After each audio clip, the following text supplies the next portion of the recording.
सोन्याच्या किमती नेमक्या कशा ठरतात याचा हा एक झटपट आढावा. बघा, सोन्याचे भाव फक्त सण आले किंवा युद्धाची भीती वाटली म्हणून बदलत नाहीत, तर त्यामागे व्याजदर, डॉलरची ताकद आणि बाजारातील रोख रकमेची गरज या 3 प्रमुख जागतिक शक्तींचा मोठा खेळ असतो. यातली पहिली गोष्ट म्हणजे बँकांचे व्याजदर. विचार करा, जर बँकेतल्या एफ.डी.वर तुम्हाला बसल्या बसल्या निश्चित आणि जास्त परतावा मिळत असेल, तर लॉकरमध्ये पडून राहणाऱ्या आणि काहीही न कमवणाऱ्या सोन्यात तुम्ही पैसा का अडकवाल? साहजिकच लोक बँकेत पैसा ठेवतात, ज्यामुळे सोन्याची मागणी आणि किंमत दोन्ही खाली येतात.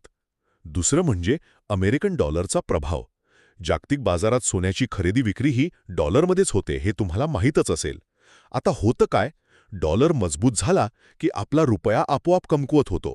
म्हणजेच डॉलर महाग झाल्यामुळे भारतीयांना त्याच सोन्यासाठी जास्त पैसे मोजावे लागतात, ज्यामुळे खरेदी कमी होते आणि सोन्याचे जागतिक भाव पडतात.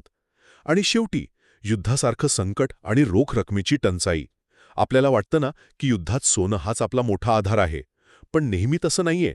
युद्धामुळे शेअर बाजार कोसळतो तेव्हा हातात पटकन कॅश उभी करण्यासाठी लोक नाईलाजाने घरातलं सोनंही विकायला काढतात. बाजारात रोख पैशांची एवढी टंचाई असते की लोक हक्काचं सोनं विकतात. मग सांगा, अशा वेळी सोनं खरोखरच संकटमोचक ठरतं का?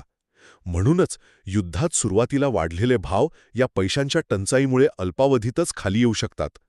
थोडक्यात सांगायचं तर सोनं हे फक्त एक सुरक्षित आश्रयस्थान नसून व्याजदर, चलनाची ताकद आणि कॅश यावर चालणारी एक मोठी जागतिक मालमत्ता आहे. त्यामुळे पुढच्या वेळी सोन्याचे भाव वर खाली होताना दिसले तर फक्त बातम्यांकडे नाही, तर या 3 पडद्यामागच्या खऱ्या सूत्रधारांवर नक्की लक्ष ठेवा.